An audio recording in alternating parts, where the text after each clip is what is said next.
నమస్తే, welcome to Suman TV. నేను మీ Lakshmi. 17th April world hemophilia day celebrate చేసుకుంటున్నాం.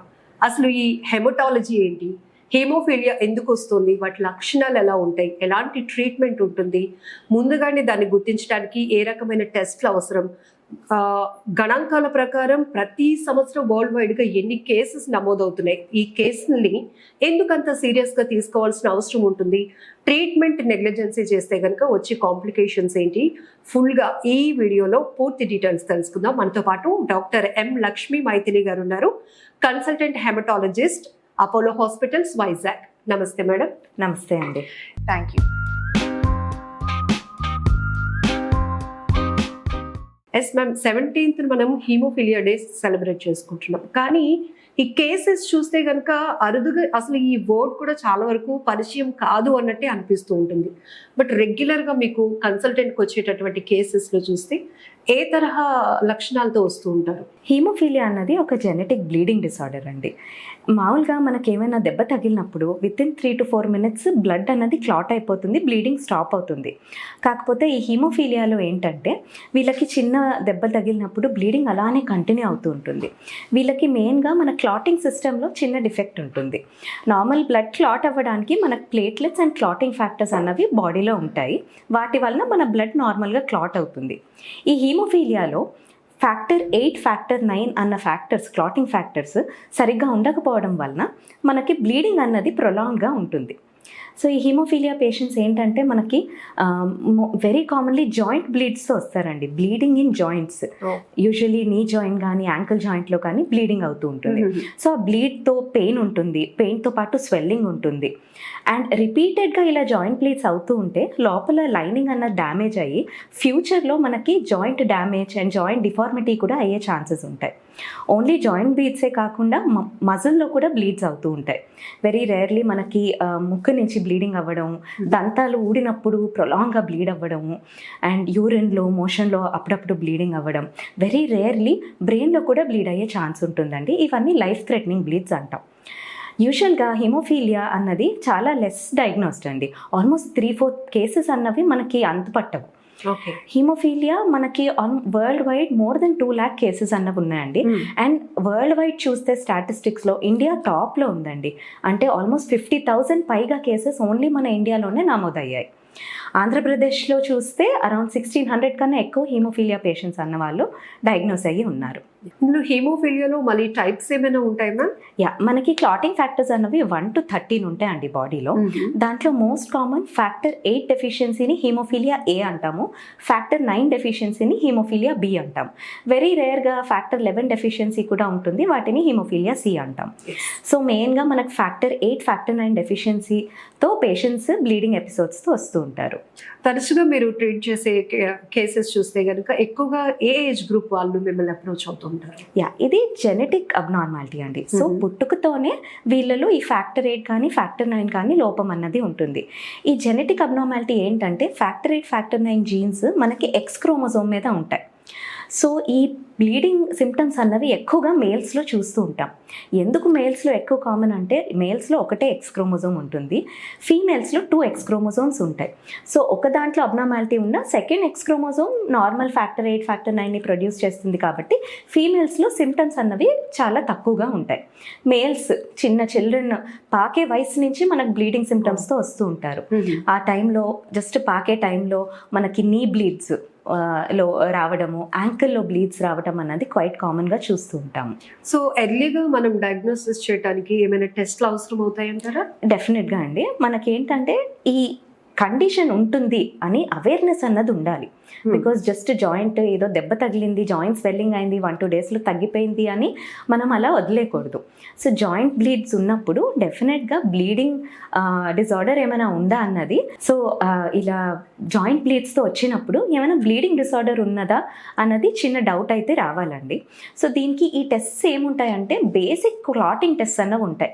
బ్లడ్ క్లాట్ అవుతుందో లేదో అని తెలుసుకోవడానికి ఒకటి ప్లేట్లెట్ కౌంట్, అవి అవి కాకుండా క్లాటింగ్ టెస్ట్ మనకి పీటీ ఏపీటీటీ అన్నవి ఉంటాయండి.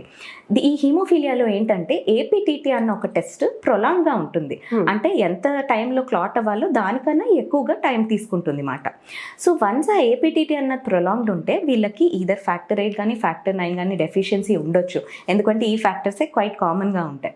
సో నెక్స్ట్ స్టెప్ మనకు ఫ్యాక్టర్ 8 అండ్ ఫ్యాక్టర్ 9 లెవెల్స్ అన్నవి చేయించాలండి. సో దాన్ని బట్టే మనకి తెలుస్తుంది. యూజువల్గా ఫ్యాక్టర్ 8 మోర్ దెన్ 50% ఉంటుంది నార్మల్ ఇండివిజువల్స్లో. కాకపోతే ఈ హిమోఫీలియాలో లెస్ దెన్ 40% ఉంటుంది. 5 to 40%ని మైల్డ్ హిమోఫీలియా అంటాం, 1 to 5%ని మోడరేట్ హిమోఫీలియా అంటాం, అండ్ ఈవెన్ లెస్ దెన్ 1% ఉంటుంది, వాళ్ళని సివియర్ హిమోఫీలియా అంటాం. ఈ సివియర్ హిమోఫీలియానే క్వైట్ కామన్ అండ్ వీళ్ళలో రిపీటెడ్గా బ్లీడ్స్ అవుతూ ఉంటాయి. మీరు చెప్పినట్టు ఏదైనా దెబ్బ తగిలినప్పుడు జనరల్గా మనం స్వెల్లింగ్ కానీ పెయిన్ కానీ చూస్తూ ఉంటాం. కానీ మీరు ఈ జాయింట్స్లో ఎక్కడైతే బ్లీడింగ్ ప్రొలాంగ్గా ఉంటుందో ఆ పేషెంట్స్ని మనం డయాగ్నోస్ చేయొచ్చు వీళ్ళు హిమోఫీలియా అని చెప్పేసి. మరి వాళ్ళలో ఎట్లాంటి కాంప్లికేషన్స్ కూడా చూడొచ్చు? అంత రక్తం పోతూ ఉంటే వాళ్ళలో ఏ రకమైన కాంప్లికేషన్స్ ఇంకా ఉంటాయంటారు? వెరీ గుడ్ క్వశ్చన్ అండి. సో వీళ్ళు ఏంటంటే తరచూ బ్లీడింగ్ అవుతూ ఉంటే బ్లడ్ అన్నది తగ్గిపోతూ ఉంటుంది, ఐరన్ డెఫిషియన్సీ అనీమియాతో ప్రెజెంట్ అవుతూ ఉంటారు. ఇది కాకుండా మన జాయింట్లో బ్లీడ్స్ అవుతూ ఉంటే జాయింట్ లైనింగ్ అన్న డ్యామేజ్ అయిపోయి మనకి జాయింట్ డిఫార్మిటీస్ అయిపోతాయి, మూమెంట్స్లో ఇబ్బందులు ఉంటాయి, అండ్ జాయింట్ పర్మనెంట్గా అలా ఫిక్స్ అయిపోయి ఉంటుంది. వీళ్ళకి ఏంటంటే వెరీ ఎర్లీ ఏజ్లో జాయింట్ రిప్లేస్మెంట్ సర్జరీస్ అన్నది చేయాల్సి వస్తుంది. యూజువల్గా మనకు 60-70 ఇయర్స్ వాళ్ళలో మనకు మోకాలు మార్పిడి అని చూస్తూ ఉంటాం. వీళ్ళకి ఏంటంటే 20-30 ఇయర్స్లోనే జాయింట్ డ్యామేజ్ అంత ఎక్స్టెంట్గా అయిపోయి మనకి ఈ సర్జరీస్ కూడా అవసరం పడతాయి అన్నమాట. ఎస్. ట్రీట్మెంట్ ప్రొసీజర్ ఎలా ఉంటుందండి ఒకవేళ సర్జరీ అవసరం లేకపోతే కనుక? రైట్. అంటే అందరు హిమోఫీలియాస్కి సర్జరీ అన్నది అవసరం లేదండి. హిమోఫీలియా అన్నది నేను అన్నట్టు ఫ్యాక్టర్ 8 కానీ ఫ్యాక్టర్ 9 కానీ డెఫిషియన్సీ. ఇనీషియల్గా పూర్వకాలంలో ఏంటంటే బ్లడ్ ఇచ్చేవాళ్ళు. బ్లడ్ ప్రోడక్ట్స్లో మన క్లాటింగ్ ఫ్యాక్టర్స్ ఉంటాయి. సో నార్మల్ బ్లడ్ కానీ లేదంటే ప్లాస్మా అని అంటారు, ఫ్రెష్ ఫ్లోజన్ ప్లాస్మా, అవి ఇచ్చేవారు. కాకపోతే వాటి వలన చాలా సైడ్ ఎఫెక్ట్స్ ఉండేవి. వాటి వలన ఏంటంటే మనకు వైరల్ ఇన్ఫెక్షన్స్, కొంతమంది HIV వైరస్తో కూడా ఎఫెక్ట్ అయ్యి చనిపోయిన వాళ్ళు కూడా ఉన్నారు. సో దీని తర్వాత నెక్స్ట్ లైన్ ఆఫ్ ట్రీట్మెంట్ ఏంటంటే మనకి ఈ క్లాటింగ్ ఫ్యాక్టర్ కాన్సన్ట్రేట్స్ అన్నవి ఇంట్రడ్యూస్ అయ్యాయి ఎర్లీ 1980s. ఆ టైంలో మనకి factor 8 clotting factors, factor 9 clotting factors అన్నవి వచ్చాయి. సో దాని తర్వాత ట్రీట్మెంట్ అంతా బాగా మారిపోయిందండి. జస్ట్ ఆ ఇంజెక్షన్ తీసుకోవడం, బ్లీడ్ అన్నది కంట్రోల్ అయ్యేది. కాకపోతే ఇదంతా ఏంటంటే మనకి జాయింట్ డ్యామేజ్ అన్నది మనం ప్రివెంట్ చేయలేకపోయాం. వై? బికాస్ ఆ బ్లీడ్ వచ్చిన తర్వాత వాళ్ళు వెళ్ళి ఇంజెక్షన్స్ తీసుకునేవాళ్ళు. అండ్ లక్కీగా ఈ ఇంజెక్షన్స్ 2012-2013 ఆ టైంలో గవర్నమెంట్ సప్లై వచ్చేసరికి హీమోఫీలియా ట్రీట్మెంట్ అన్నది అందరికీ అందుబాటులో వచ్చింది. స్టిల్ మనకేంటంటే వీటిని ఎపిసోడిక్ ట్రీట్మెంట్ అని అంటాం. అంటే బ్లీడ్ అయినప్పుడు వాళ్ళు హాస్పిటల్కి వెళ్ళి ఇంజెక్షన్స్ తీసుకునేవాళ్ళు. లేటర్ ఆన్ ఇప్పుడు అంతా రీసెంట్ ఈ పేపర్స్లో ఫోకస్ ఎలా ఉందంటే it is on prevention. Why prevention అంటే మనకు అసలు జాయింట్ బ్లీడ్ అవ్వకపోతే జాయింట్ డ్యామేజ్ అవ్వదు అండ్ ఫ్యూచర్ ఫర్దర్ కాంప్లికేషన్స్ అన్నవి కూడా మనం ప్రివెంట్ చేయొచ్చు. సో ప్రొఫైలాక్సిస్ అన్నది ఇప్పుడు it is the focus of our treatment. Prophylaxis ఎలా అంటే మనకు ఫ్యాక్టర్ 8 కానీ ఫ్యాక్టర్ 9 కానీ రిపీటెడ్ ఇంటర్వెల్స్లో ఇస్తూ ఉంటే ఒక మోతాదులో అది మెయింటైన్ అవుతాయి ఆ లెవెల్స్. దానివల్ల మనకు బ్లీడింగ్ అన్నది ప్రివెంట్ చేయొచ్చు. ఇవే కాకుండా రీసెంట్గా నాన్ ఫ్యాక్టర్ థెరపీ అనే కొత్తగా వచ్చాయి డ్రగ్స్. ఆ డ్రగ్స్ ఏంటంటే మనకి ఎమిసిజుమాబ్ అని, కాన్సిజుమాబ్ అని అవన్నీ వస్తున్నాయి. ఇప్పుడు ఎమిసిజుమాబ్ రీసెంట్గా మనం పేషెంట్స్కి కూడా ఇస్తున్నాము. కొంతమంది ESI అండర్ ఉన్నవాళ్ళు, ప్లస్ గవర్నమెంట్లో కూడా very severe haemophilia with inhibitors అని అంటామన్నమాట. వాళ్ళలో కూడా ఈ ఎమిసిజుమాబ్ అన్నది ఇంజెక్షన్ అవైలబుల్గా ఉంది. అది ఇవ్వటం మూలాన ఏంటంటే అసలు బ్లీడ్సే అవ్వట్లేదు. యాన్యువల్ బ్లీడ్ రేట్స్ అని క్యాల్కులేట్ చేస్తాం ఈ హిమోఫీలియా పేషెంట్స్లో. Annual bleed rates almost 10 to కొంతమందికి మంత్కి 3-4 బ్లీడ్స్తో యాన్యువల్ బ్లీడ్ రేట్స్ 20-30 కూడా ఉంటాయండి. అంటే అన్నిసార్లు బ్లీడ్ అవుతూ ఉంటారు 1 yearలో. బట్ ఈ ఇంజెక్షన్స్ స్టార్ట్ అయినప్పటి నుంచి bleed rates almost zero bleed rates అయ్యాయి. So with that wonderful therapies that we have అసలు బ్లీడింగే అవ్వకుండా ఉంటుంది. సో బ్లీడింగ్ అవ్వలేనప్పుడు మనకి జాయింట్ డ్యామేజ్ అన్నది ఉండదు, ఫర్దర్ కాంప్లికేషన్స్ అన్నది కూడా ప్రివెంట్ చేస్తాం. కొంతమందికి వాళ్ళకున్న సమస్య ఏంటో తెలియదు, నాలెడ్జ్ ఉండదు, ఎక్కడో ఒక చోటుకి వెళ్ళి అప్పటికే ట్రీట్మెంట్ చేయించేసుకున్నామా లేదా అనేది ప్లాన్ చేసుకుంటారు. అలా ఉన్నప్పుడు ఒక ప్రాపర్ ట్రీట్మెంట్ వాళ్ళకి అందలేనప్పుడు పరిస్థితి ఏంటి అంటారు? మంచి క్వశ్చన్ అండి. ఇప్పుడు ఏంటంటే ఈ ఫ్యాక్టర్ 8, ఫ్యాక్టర్ 9 ఇంజెక్షన్స్ అన్నవి ఈవెన్ హాస్పిటల్స్లో, పిహెచ్సిస్లో కూడా అవైలబుల్ చేయడానికి ట్రై చేస్తున్నారు. మెయిన్ ఒక్కొక్క డిస్ట్రిక్ట్కి గవర్నమెంట్ హాస్పిటల్స్ ఏవైతే ఉన్నాయో వాటిలో ఈ ఫ్యాక్టర్స్ అన్నవి అవైలబుల్గా ఉన్నాయి. సో అక్కడ వాళ్ళు వెళ్ళి ట్రీట్మెంట్ తీసుకుంటున్నారు. That is the routine thing that is going on. కాకపోతే ఈ ఇంజెక్షన్స్ అన్నవి పిహెచ్సి లెవెల్లో కూడా అవైలబుల్గా ఉండేలా చేయాలని హిమోఫీలియా సొసైటీ వాళ్ళు ట్రై చేస్తున్నారు. మ్యామ్, వరల్డ్ వైడ్గా యాజ్ పర్ రికార్డ్స్ ఇన్ని కేసెస్ ఉన్నాయి అంటే ఎందుకు అవి ప్రివెంట్ చేయలేకపోవడానికి కారణమా, లేకపోతే ప్రాపర్ ట్రీట్మెంట్ తీసుకోవటం వాళ్ళకి రావటం లేదా, ఎక్కడ అంటారు అసలు?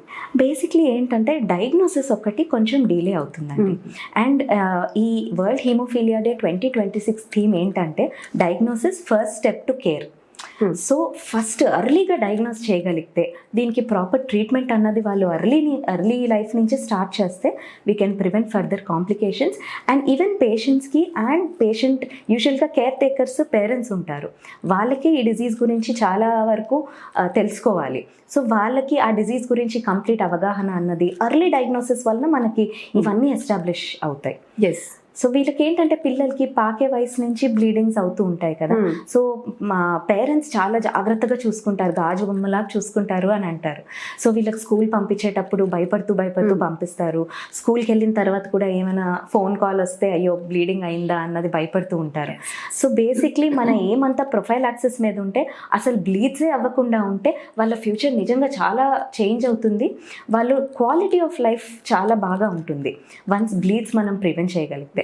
So if we can focus on the quality of life, that should be our next goal అండి.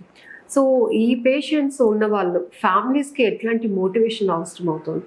చాలా మంచి క్వశ్చన్ అండి. యాక్చువల్లీ ఫ్యామిలీసే ప్రైమరీ కేర్ గివర్స్ వీళ్ళకి.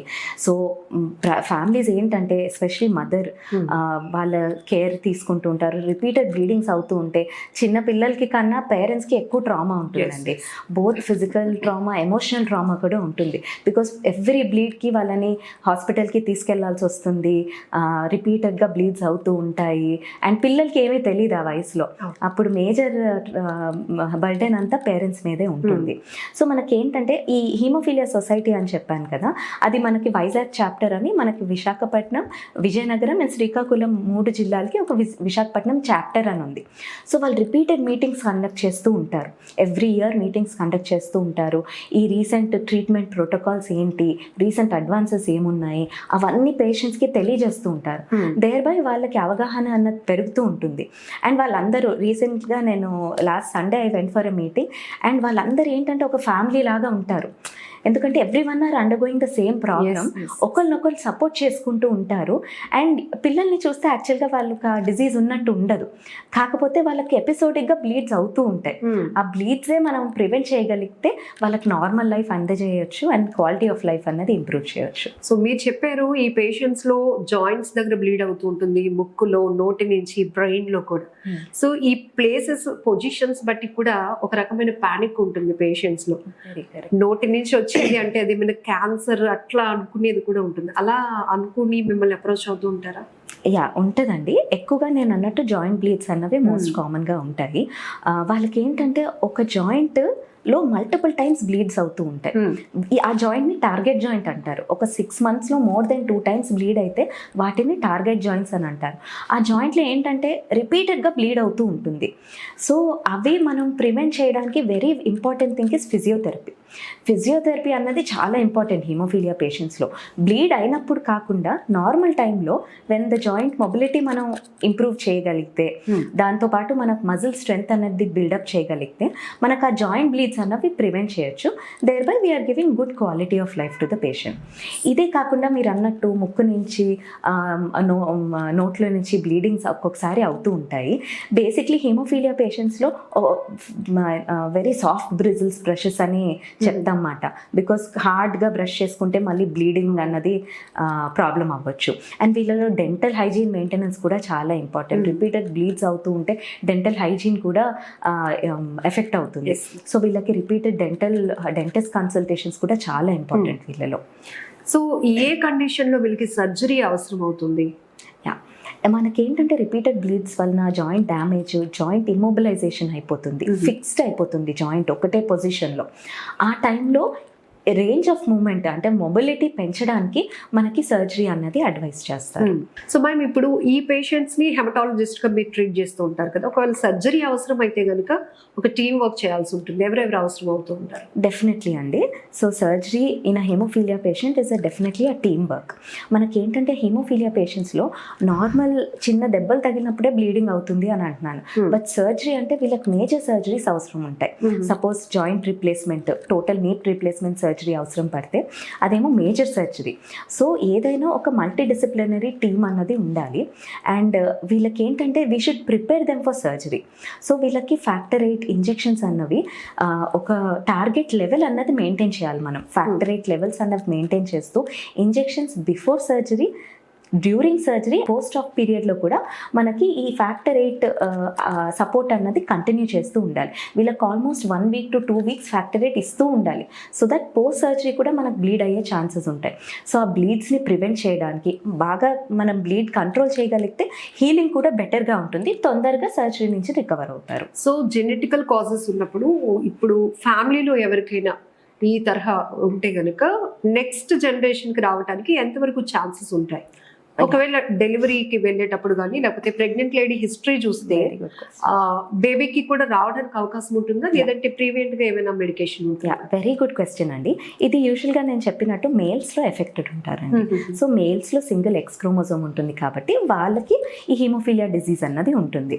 సో వీళ్ళకి ఏంటంటే ఎక్స్ క్రోమోజోమ్, ఇది ఈ హీమోఫీలియా అనేది X link recessive disorder.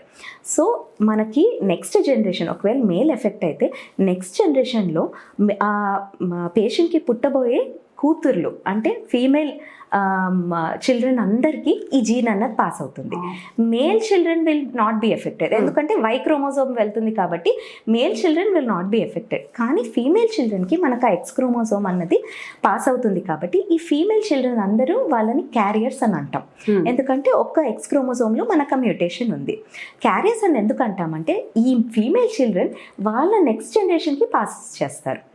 So ఈ ఫీమేల్ చిల్డ్రన్ క్యారియర్స్ ఉన్నప్పుడు once they are pregnant future generation టైంలో, అప్పుడు మనకి ఇది ప్రివెంట్ చేయడానికి ప్రీనేటల్ డయాగ్నోసిస్ అని అది చాలా ఇంపార్టెంట్ అండి.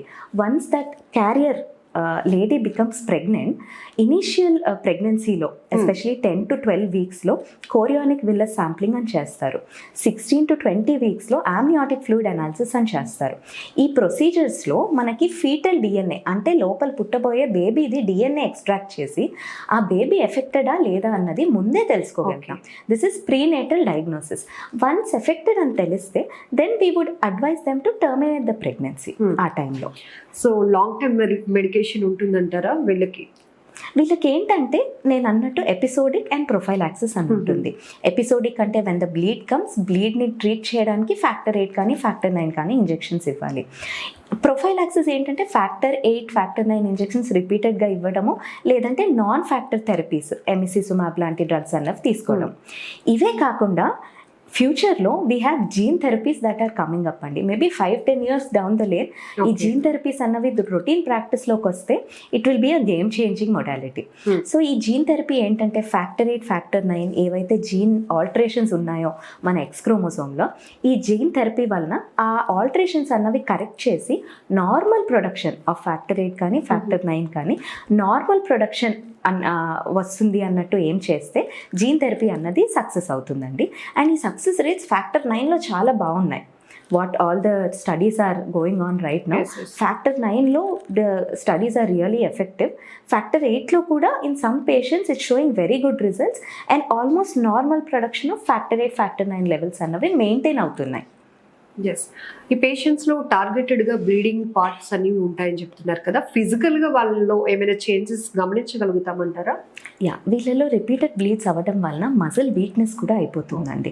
బికాజ్ ఆ జాయింట్ అన్నది వాళ్ళు యూజ్ చేయడానికి వాళ్ళు ఆ జాయింట్ యూజ్ చేయడానికి వాళ్ళు ఇష్టపడరు. సో అటువైపు ఏమవుతుందంటే మనకి మజిల్స్ అన్నవి వేస్టింగ్ అయిపోతాయి. సో వాళ్ళకి మజిల్స్ వీక్ అయిపోయి జాయింట్ డ్యామేజ్ అయ్యి వీళ్ళకి డిఫార్మిటీ అన్నది డెవలప్ అవుతుంది. సో ఆ డిఫార్మిటీ వల్ల సరిగ్గా మూమెంట్, జాయింట్ మొబిలిటీ కూడా సరిగ్గా ఉండదు. సో వాళ్ళు ఫ్యూచర్లో కూడా because of long term complication physically handicapped అయ్యే ఛాన్సెస్ కూడా ఉంటాయన్నమాట. సో కొంచెం లింపింగ్ ఉంటుంది బికాస్ ఆ సైడ్ జాయింట్ సరిగ్గా యూజ్ చేయకపోవడం వలన కొద్దిగా లింపింగ్ ఉంటుంది అండ్ ఫ్యూచర్లో ఫిజికలీ హ్యాండిక్యాప్ కూడా అయ్యే ఛాన్స్ ఉంటుంది. సో వీళ్ళకి ఏమైనా ప్రాపర్ డైట్ కూడా మీరు సజెస్ట్ చేస్తారా, లైఫ్ స్టైల్ మోడిఫికేషన్స్? సో వీళ్ళకి ఏంటంటే రిపీటెడ్ బ్లీడ్స్ అవుతూ ఐరన్ లెవెల్స్ అన్నవి తగ్గిపోతూ ఉంటాయి. So we suggest them iron medications కానీ లేదంటే diet very good rich in iron rich diet అన్నది కూడా సజెస్ట్ చేస్తూ ఉంటాము. సో వీటితో పాటు ఫిజికల్ ఎక్సర్సైజ్ చాలా ఇంపార్టెంట్ అండి. మనకి హిమోఫీలియాలో ఏంటంటే కాంటాక్ట్ స్పోర్ట్స్ అనేవి అవాయిడ్ చేయమని చెప్తాం, ఎందుకంటే దెబ్బలు తగిలే ఛాన్సెస్ ఎక్కువ ఉంటాయి కాబట్టి. సో వీళ్ళలో స్విమ్మింగ్ అన్నది చాలా ఇంపార్టెంట్ ఫిజికల్ యాక్టివిటీ. అది కాకుండా సైక్లింగ్, ఈ రెండు ఏంటంటే నాన్ కాంటాక్ట్ స్పోర్ట్స్, ప్లస్ అవి మనకి హెల్త్ని మెయింటైన్ చేయడానికి చాలా ఇంపార్టెంట్. వీటితో పాటు proper regular exercise and physiotherapy, bleed లేని టైమ్స్లో ఫిజియోథెరపీ చాలా ఎఫెక్టివ్గా ఉంటుంది. మీరు చాలా కేసెస్ని ట్రీట్ చేస్తుంటారు, ఒక కేస్ గురించి ఏమైనా చెప్తారా, few words? So we had a patient almost 1.5 year age అప్పుడు, చిన్న బాబు మంచం నుంచి కింద పడిపోయి బ్రెయిన్లో బ్లీడ్ అయింది. సో బ్రెయిన్లో బ్లీడ్ అయినప్పుడు సర్జరీకి తీసుకెళ్లారు, బ్లీడింగ్ అన్నది ఆగలేదు. ఏమవుతుందంటే during the time of surgery bleeding ఆగకపోతే ప్లాస్మా అవి ఇస్తూ ఉంటారు.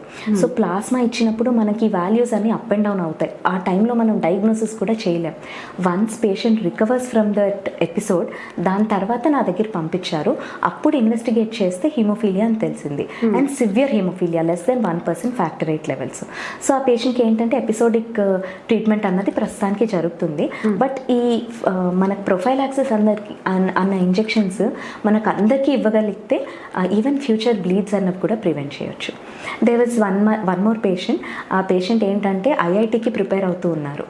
సో ఆ పేషెంట్ ఎగ్జామ్ నాది మేలో ఉంది మేడం, నాకు జనవరి నుంచి ఇంజెక్షన్స్ అన్నవి కావాలి అని చెప్పి సమ్హౌ ఆ ఇంజెక్షన్స్ అన్నది తెచ్చుకున్నారు. I had given my self the first injection and every 15 daysకి ఆ ఇంజెక్షన్ ఇస్తూ ఉంటే మనకు బ్లీడ్స్ అన్నవి టోటల్గా స్టాప్ అయిపోయాయి. సో ప్రిపరేషన్ అసలు హ్యాంపర్ అవ్వలేదు and he secured an IIT seat in IIT Bombay. And లక్కీగా వాళ్ళు అక్కడ కూడా they are giving, they are continuing that injection.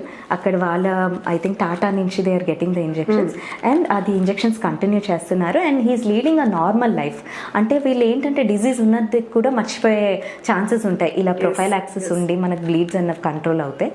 So that is one success story I wanted to share. So ఇలాంటి success share చేయడం వల్ల మిగతా పేషెంట్స్లో కూడా వాళ్ళకి కాన్ఫిడెన్స్ బిల్డ్ అవుతూ ఉంటుంది అండ్ మీరు ఇచ్చే ట్రీట్మెంట్తో పాటు మోటివేషన్ కూడా చాలా అవసరం అవుతూ ఉంటుంది అనుకుంటాను.